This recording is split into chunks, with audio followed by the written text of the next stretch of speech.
Basically ছিল হচ্ছে গিয়ে স্কেলস। স্কেল হচ্ছে গিয়ে একটা cluster of notes, very commonly cluster of 7 notes, সা রে গা মা পা ধা নি, এন্ড দেন ব্যাক টু সা। তো আমি সবাইকে হচ্ছে গিয়ে সি স্কেলটা শিখাইতেছিলাম, কারণ সি স্কেলে আমাদের সব ন্যাচারাল নোটস থাকে। ন্যাচারাল নোটস মানে হচ্ছে কি এখানে কোনো শার্প নোটস নেই। সো আমি যখন একটা সি এর স্কেল, আমি সবাইকে হচ্ছে গিয়ে সাইড ওয়েজ স্কেলটা আসে শিখাই, এরকম।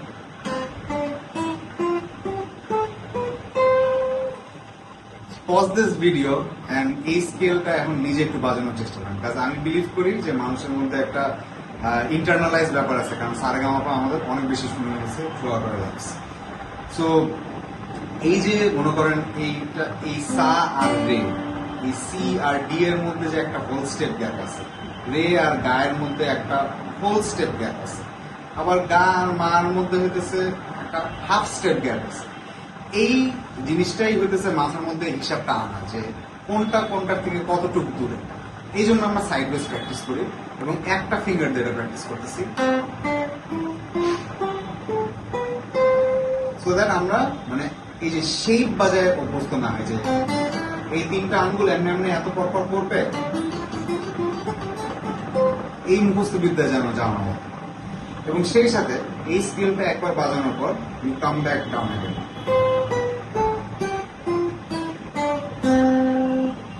এই জিনিসটা মেট্রোনোমের সাথে একটা তানপুরা সিতে রেখে আমরা প্র্যাকটিস করতে পারি। এবং যখন এই জিনিসটা কয়েকবার বাজানো হয়ে গেল, তারপর I want everyone to pick up the pen and paper and write down the notes, যে এই সি নোটটা, সি স্কেলটা বাজাতে গিয়ে আমরা কি কি নোট আসছে।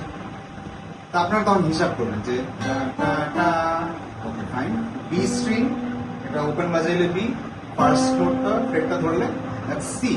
তার মানে এখন আমি সি থেকে হিসাব করবো, সা রে গা, তাহলে রে আর গায়ের নোট কি আসে, সি, সি শার্প, ডি। তার মানে রে হচ্ছে ডি, ডি এর পর গা আসতেছে E, F, G, A, B, C. আমার সি এর স্কেলে নোট আসে C, D, E, F, G, A, B, C, and then likewise you go back down. Natural notes এই জন্য বলা হইতেছে যে এই কয়টা নোটের মধ্যে আপনারা দেখেছেন যে এখানে কোনো শার্ট নাই, কোনো সি শার্প, ডি শার্প, কোনো শার্ট নোট নেই, অল ফুল ন্যাচারাল নোটস। আচ্ছা, তো এখন এই লেসনটার পর সাইডওয়েজ আসার পর উইথ ওয়ান ফিঙ্গার আমি সবাইকে দেখালাম যে আমরা তাহলে যদি জানি যে আমার স্টার্টিং পয়েন্ট সি, তাহলে তো আমি যে কোনো স্ট্রিং থেকেই হচ্ছে গিয়ে সি এর স্কেলটা বাজাতে পারবো।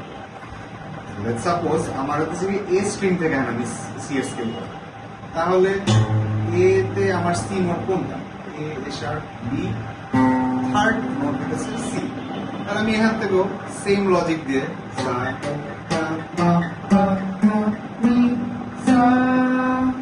বাজাতে পারবো।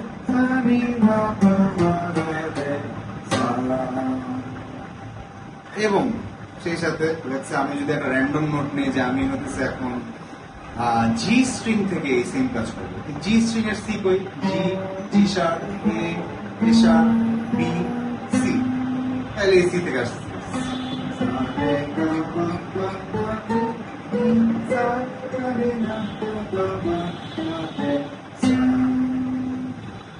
এবং আমি যদি কন্টিনিউসলি সাইড টু সাইড না যায়, আমি একটা উপর নিচে অ্যাপ্রোচে যেতে পারি, goes like this.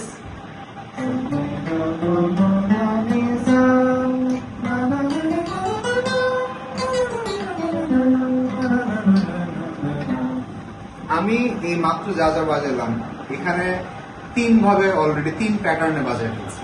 It's not because আমার এগুলো মেমোরাইজড আছে, ইটস বিকজ এই যে আমি বলতেছি C, D, E, F, G, A, B, C, আপনি যেখান থেকে সি বাজান না কেন, আপনি এই মানে এই সিরিজ অফ নোটসেই ল্যান্ড করবেন।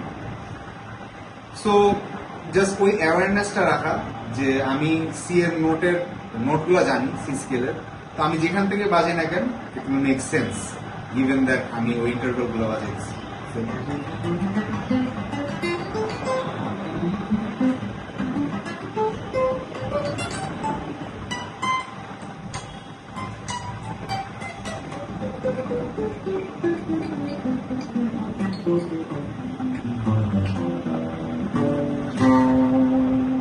এই হচ্ছে গিয়ে ওভারঅল লেসন অন স্কিলস। আপনাদের কাজ হচ্ছে গিয়ে মেট্রোনোমটা সাইডে দিয়ে এই 7টা নোট প্র্যাকটিস করা from every string and then getting used to it, teaching yourself the C major scale.